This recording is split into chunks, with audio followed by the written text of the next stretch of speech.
താൻ എവിടെ പോയി കിടക്കായിരുന്നു? ഞാൻ കോർപ്പറേഷൻ ഓഫീസിൽ പോയി ചെയർമാനെ കണ്ടില്ല, ചെയർമാന്റെ വീട്ടിൽ പോയി ചെയർമാനെ കണ്ടില്ല. എനിക്ക് ആകെ ഒരു ടെൻഷനാ, ചെയർമാനെ കണ്ടില്ല. ചെയർമാനൊക്കെ അവിടെ ഇരിക്കട്ടെ, അവിടെ ഇരിക്കട്ടെ. എടോ പൂജ ചെയ്യാനെത്തിയ ഉണ്ണികൃഷ്ണൻ, അത് ഉണ്ണികൃഷ്ണൻ തന്നെ അല്ലാന്ന് നിങ്ങളെ ആരോ? താൻ എന്തൊക്കെയാ പറയുന്നേ? എടോ ഉണ്ണികൃഷ്ണനെ കുറിച്ച് തന്റെ അഭിപ്രായം എന്താണെന്ന് ചോദിച്ചേ. മാർത്താണ്ട ഡീസൽ അടിച്ചില്ലേ? ഡീസൽ അടിച്ചു. ചോദിച്ചത് കേട്ടില്ലേ? ഡീസൽ അടിച്ചു. എടോ ഉണ്ണികൃഷ്ണനെ കുറിച്ച് തന്റെ അഭിപ്രായം എന്താണെന്ന് ചോദിച്ചേ. നല്ല അഭിപ്രായം അല്ലേ?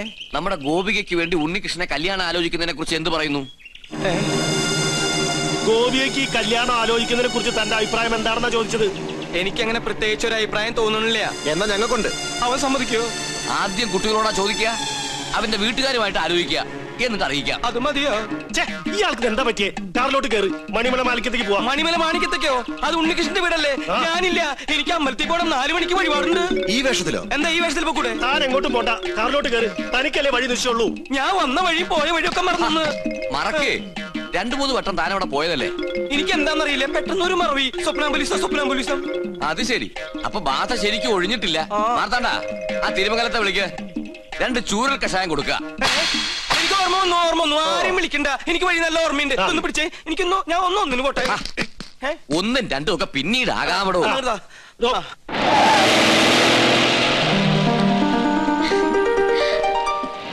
ഉണ്ണീഷ്ണ, പോയിട്ട് വരാം.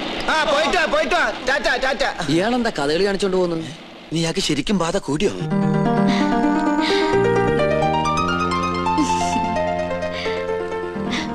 എന്താണ് തമ്പുരാട്ടിക്കുട്ടി നല്ല ഹാപ്പി മൂഡിലാണല്ലോ? കാര്യമുണ്ട്. എന്താണാവോ? അതെ, എനിക്ക് വേണ്ടി കല്യാണം ആലോചിക്കാൻ എല്ലാരും കൂടി പോയിരിക്ക. അപ്പൊ താൻ സമ്മതിച്ചോ കല്യാണത്തിന്? എന്താ മുഖത്തിനൊരു വാട്ടം? ഏയ് ഒന്നുമില്ല. ആരാണ് ആ ഭാഗ്യവാനായ ചെറുപ്പക്കാരൻ നോർത്താ? ആളെ ഞാൻ പറയില്ല, വേണമെങ്കിൽ തൊട്ട് കാണിക്കാം.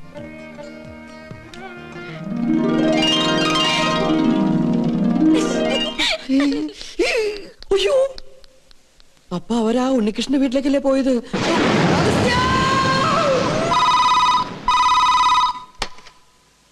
ഹലോ, ഉണ്ണികൃഷ്ണന്റെ വീട് തന്നെയല്ലേ?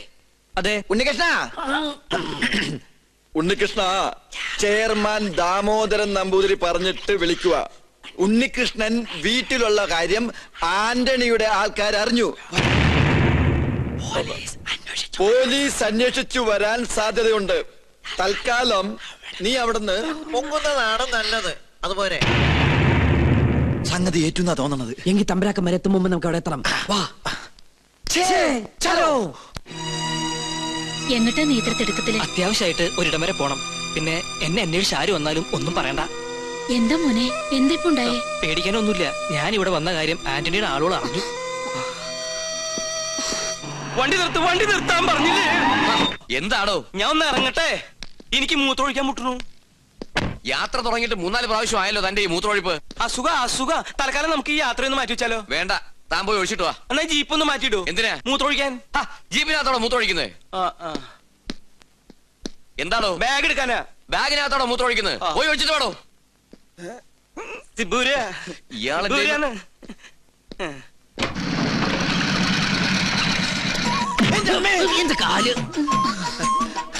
ഉണ്ണികൃഷ്ണൻ ഇവിടെ ഇല്ല. അറിയാം, അവൻ ഇവിടെ ഉണ്ടാവില്ലെന്ന് പറഞ്ഞിരുന്നു. അതുകൊണ്ടല്ലേ ഞങ്ങൾ വന്നത്. ഞങ്ങൾ ഉണ്ണിയുടെ സുഹൃത്തുക്കളാ. എന്റെ പേര് ഉണ്ണികൃഷ്ണൻ തന്നെയാ. എന്റെ പേര് അഗസ്റ്റിൻ നമ്പൂതിരി. ഞങ്ങൾ 2 ഫ്രണ്ടുക്കളാ. ബാക്കിൽ നിന്ന് വന്നേ ഉള്ളൂ. അകത്തേക്ക് വരിക. അമ്മയുടെ പേരെന്താ? സരോജിനി. എന്നാ അകത്തോട്ടിരിക്കാം. എന്നാലും അകത്തേക്ക് ഇരിക്കുന്നതിന് മുമ്പ് അമ്മ ആ സന്തോഷ വാർത്ത അറിഞ്ഞിരിക്കണം. അമ്മേ. അതെ, പിച്ചക്കാരൻ വിളിക്കണം. അത് ഞാനാ. നീയായിരുന്ന? നമ്മുടെ ഉണ്ണിക്കൊരു മഹാഭാഗ്യം കൈവന്നിരിക്കല്ലേ. ഉദയപുരം കൊട്ടാരത്തിലെ ശ്രീകണ്ഠവർമ്മയുടെ മകളും ഉണ്ണിയും തമ്മിൽ ഒരു കല്യാണാലോചന. ശ്രീകണ്ഠവർമ്മയും ഞങ്ങളും ക്ലോസ് ഫ്രണ്ടുക്കളാ. ഒരു കണക്കിന് പറഞ്ഞാൽ ഞങ്ങൾ തന്നെ ഇടനിലക്കാര്. അവരിപ്പോ ഇവിടെ എത്തും. അല്ല, ഉണ്ണി ഇവിടെ ഇല്ലാത്തതിന്റെ കുറവ് അവരറിയാൻ പാടില്ല. അതെ. പിന്നെ ഈ പോലീസും കേസും പ്രശ്നങ്ങളൊന്നും അവരറിയാതിരിക്കാൻ വേണ്ടിയാ പറയുന്നേ. അമ്മ അധികം ഒന്നും അവരോട് സംസാരിക്കണം. ഉണ്ണി പ്രത്യേകം പറഞ്ഞിരുന്നു. അവരെത്തി. അപ്പൊ എല്ലാം പറഞ്ഞ പോലെ. അയ്യോ, പോന്നോ? ഇങ്ങോട്ടാ പോന്നെന്ന് പിന്നീട് അറിഞ്ഞത്. താനെന്താ ഇവിടെ? സദ്യയുടെ ചുറ്റുവട്ടം എവിടെ ഉണ്ടോ അവിടെ നോമുണ്ടാവുമല്ലോ. പിന്നെ തമ്പുരാക്കന്മാർ ഇങ്ങോട്ട് പുറപ്പെട്ടു എന്ന് അറിഞ്ഞപ്പോ ഒരു ബൈക്ക് സംഘടിപ്പിച്ചു. 100-110 അങ്ങോട്ട് പാഞ്ഞു. അതെ അതെ. പിന്നെ ഇവിടെ സ്വീകരിക്കാനും സംസാരിക്കാനും ഞാൻ മാത്രമല്ലേ ഉള്ളൂ. അതുകൊണ്ട് അമ്മയ്ക്ക് ഇവരൊന്നും മനസ്സിലായില്ലേ? ഇത് ശ്രീകണ്ഠവർമ്മ, ക്ലാസ് തമ്പുരാൻ. ബാലഗോപാലവർമ്മ, മിഡിൽ ക്ലാസ് തമ്പുരാൻ. രാജശേഖരവർമ്മ, ലോ ക്ലാസ് തമ്പുരാൻ. എല്ലാവർക്കും അകത്തേക്ക് ഇരിക്കാം. അല്ല ഗോവിന്ദൻ നായർ എവിടെ? ഗോവിന്ദൻ നായരെ, കാര്യങ്ങളൊക്കെ മനസ്സിലായില്ലേ? ഇനി എന്റെ തല വെട്ടിക്കോ. നിങ്ങളുടെ തലവട്ടം ഞാനെന്താ ബാർബറോ? ഇങ്ങോട്ടൊന്ന് നോക്കിയേ. നീ എന്താ ഇവിടെ? അത് ശരി, വീട്ടിൽ കയറി വന്ന് വീട്ടുകാരനോട് നീ എന്താ ഇവിടെ എന്നാ? നല്ല അടി കിട്ടും. ആ വീട്ടിൽ കയറി എനിക്ക് പിടിയും കിട്ടണില്ല. കിട്ടിയ പിടി വിടാണ്ട് വേഗം വാ. വളച്ചുകെട്ടില്ലാതെ കാര്യത്തിലേക്ക് കടക്കാം. ഉണ്ണികൃഷ്ണന് വേണ്ടി വിവാഹം ആലോചിച്ചു വന്നാ ഞങ്ങള്. എന്നാലും ഇത്ര പെട്ടെന്നൊന്നും വേണ്ടായിരുന്നു അല്ലേ മേ? എന്നായാലും വേണ്ടതല്ലേ. എന്നാലും എനിക്കിത് അങ്ങോട്ട് വിശ്വസിക്കാൻ പറ്റണില്ല. എനിക്കും.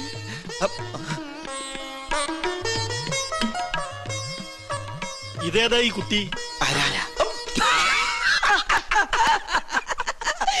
ചോദിച്ചത് കേട്ടില്ല മേ. ഇതാരാന്ന് ഒന്ന് പറഞ്ഞു കൊടുക്കട്ടെ മേ. ഉണ്ണിയുടെ പെങ്ങളാ സുധ. കൊള്ളാല്ലേ? കൊള്ളാം. അമ്മ പെങ്ങളെ തിരിച്ചറിയില്ല എന്ന് പറഞ്ഞ എനിക്ക് ആദ്യം മനസ്സിലായില്ല, ഇപ്പൊ എല്ലാം മനസ്സിലായി. നീ എങ്ങനെയാ അവിടുന്ന് ഇടുവന്നേ? അപ്പോ നിങ്ങൾ ആലോചിച്ച ശേഷം ബന്ധുക്കളോടൊപ്പം കൊട്ടാരത്തിലേക്ക് വരിക. തീരുമാനങ്ങളൊക്കെ അവിടെ വെച്ചാകട്ടെ. ഉണ്ണികൃഷ്ണ, തന്നോട് ഒരിക്കൽ എനിക്കൊരു പാപം ചെയ്യേണ്ടി വന്നു. മുത്തശ്ശി മരിച്ച വിവരം അറിയിക്കാതിരുന്നത്.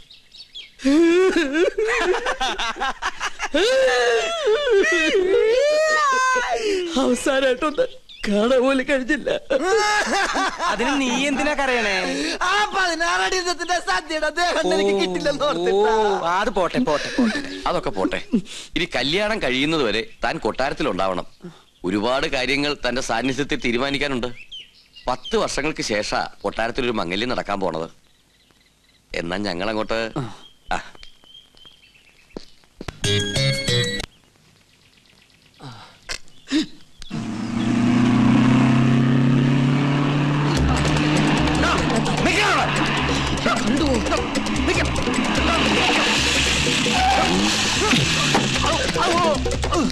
തിരുമനസ് നിരപരാധിയാണ്.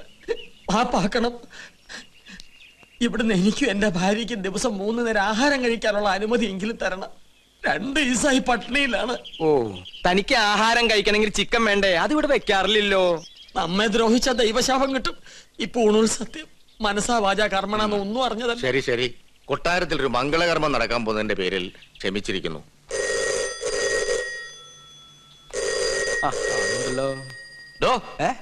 ആ ഫോണം അറ്റൻഡ് ചെയ്യണോ? ഊണും കഴിച്ച് സിൽക്ക് ഷർട്ട് ഇട്ട് നടക്ക. ഹലോ, ഉദയപുരം പാലസ് അല്ലേ? അതെ. ഞാൻ മണിമല മാണിക്യത്ത് നിന്നും ഉണ്ണികൃഷ്ണൻ നമ്പൂതിരിയാ. ഉണ്ണികൃഷ്ണൻ നമ്പൂതിരി? എന്നെ വിളിച്ചോ? അതെ, മറ്റേ ഉണ്ണികൃഷ്ണൻ. ഹലോ, എനിക്കൊരു കല്യാണാലോചനയുമായി ഇവിടെ വന്നു അറിഞ്ഞു. ശരിയാണോ? അതെ. എങ്കിൽ ഞാൻ ബന്ധുക്കളായിട്ട് അങ്ങോട്ട് വരിക, ബാക്കി കാര്യങ്ങൾ തീരുമാനിക്കാൻ. എപ്പോ? ഇപ്പൊ തന്നെ. ഇനി രണ്ടിലൊന്ന് അറിഞ്ഞിട്ട് തന്നെ ബാക്കി കാര്യം. എന്താ പറഞ്ഞു? തോന്നാരെ ആരാടോ വിളിച്ചത്? അത് ഉണ്ണികൃഷ്ണൻ. ഉണ്ണികൃഷ്ണൻ?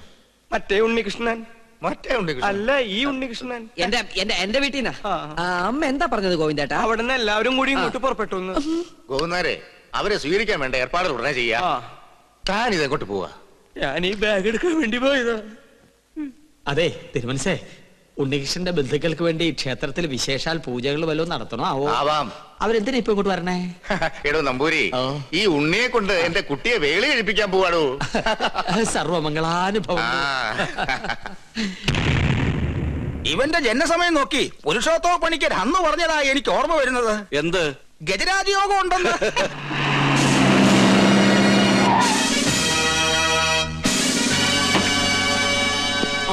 പേടിക്കൊന്നും വേണ്ട, എല്ലാ പ്രശ്നങ്ങളും തീർക്കാൻ വന്നാ ഞങ്ങള്. ഉണ്ണികൃഷ്ണൻ സ്റ്റേഷൻ വരെ വരണം. ഇവന്റെ കല്യാണക്കാര്യത്തിനോട് ഞങ്ങൾ ഒരുങ്ങി ഇറങ്ങിയതായിരുന്നു. ദേവിയെ തടസ്സപ്പെടുത്തരുത്. ആദ്യം അവൻ കേസിൽ നിന്നും പൊല്ലാപ്പിന്നൊക്കെ തലയുരട്ടെ, എന്നിട്ടാ അവൻ കല്യാണാലോചനയും കല്യാണ പന്തലൊരുക്കലും ഒക്കെ. അല്ലെങ്കിൽ മണ്ഡപത്തിൽ നിന്ന് പോലീസ് പൊക്കിന്ന് ചീത്തപ്പേരുണ്ടാവും. തിരിച്ചു വന്നിട്ട് സ്റ്റേഷനിൽ ഹാജരായ പോരെ? പോരാ, ഇത്രയും ദിവസം ഞങ്ങളെ വെട്ടിച്ചേർന്ന് തന്നെ വലിയ കുറ്റം. കേസ് ചാർജ് ചെയ്യാതിരുന്നേ ദാമോദർ സാർ പറഞ്ഞോണ്ടാ. എടോ, ആന്റണി ഒരു കോംപ്രമൈസിന് തയ്യാറായിട്ടുണ്ട്. നീ പോലീസ് സ്റ്റേഷനിൽ വന്നൊന്ന് രമ്യയിലെത്തുക, എന്നിട്ട് കേസ് രാജിവെക്ക. പിന്നെ മനസ്സമാധാനായിട്ട് പെണ്ണ് കാണേ, കല്യാണം കഴിക്കുക, എന്ത് വേണേലും ആകാലോ. ഞാനീ കാണിക്കുന്ന സ്നേഹമൊക്കെ ഇതിന്റെ ആണെന്ന് കരുതിയാ മതി. ഞാൻ വരാം. ഞാനില്ലാന്ന് കരുതി യാത്ര മുടക്കണ്ട, നിങ്ങൾ പുറപ്പെട്ടോളൂ. അതാ അതിന്റെ ശരി.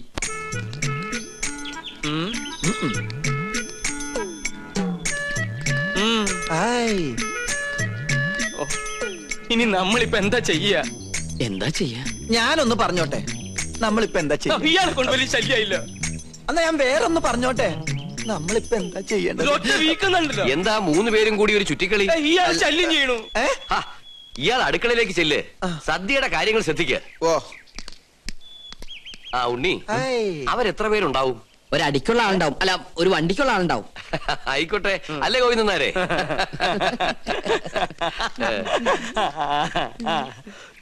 ഇപ്പൊ കണ്ടാ ചിരിയുണ്ടല്ലോ, കുറച്ച് കഴിയുമ്പോ കൊലച്ചിരിയാവും. എല്ലാം പൊളിയൊന്നും ഉറപ്പായല്ലേ? എന്നെ കൊണ്ടൊന്നും പറയിപ്പിക്കണ്ട. ഇത്രയൊക്കെ വരുത്തി വെച്ചിട്ട് എന്റെ നാവിൽ നല്ല തെറി പോലും വരുന്നില്ലല്ലോ ഈശ്വര. ഇവര് വന്ന് ഈ കല്യാണക്കാരി ആലോചിച്ചപ്പോ നിനക്ക് പറ്റില്ല എന്ന് പറയായിരുന്നില്ലടാ നാരങ്ങ മോറ. എന്നോട് ക്ഷമിക്കണം, വേറെ നിവൃത്തി ഇല്ലാത്തോണ്ട് ഞാൻ വിളിച്ചതാ. എന്ത് വേണേലും വിളിച്ചോ, അവൾക്ക് വേണ്ടി എന്ത് സഹിക്കാനും ഞാൻ തയ്യാറാ. അത്രയ്ക്ക് ഇഷ്ടപ്പെട്ടു പോയി ഗോപികെ. പാകിസ്ഥാൻ ഒരു ബോംബിട്ടോണ്ട് ഇന്ത്യ നശിക്കില്ലടാ. നിന്നെ പോലെ ഏതെങ്കിലും പ്രേമരോഗികൾ കാരണമായിരിക്കും ഇവിടെ ഒരു യുദ്ധം ഉണ്ടാവാൻ പോണേ. എവിടെ പോയി ഞാൻ ഇവിടെ നീ ഉണ്ട്. ഒളിച്ചു കളിക്കാ. ജാതകവശാൽ 71 വയസ്സ് വരെ ആയുസുള്ള ഞാനാ 25 വർഷം മുമ്പേ അകാല മൃത്യു വരിക്കാൻ പോണേ. എന്റെ പഴനി ആണ്ടവാ, ആ വീട്ടുകാരുടെ വരവൊന്ന് മുടക്കി തന്ന തല മുട്ടയടിച്ച് തല കുത്തി മറിഞ്ഞ് പഴനി മല കേറി വരാം എന്റെ പഴനി ആണ്ടവാ.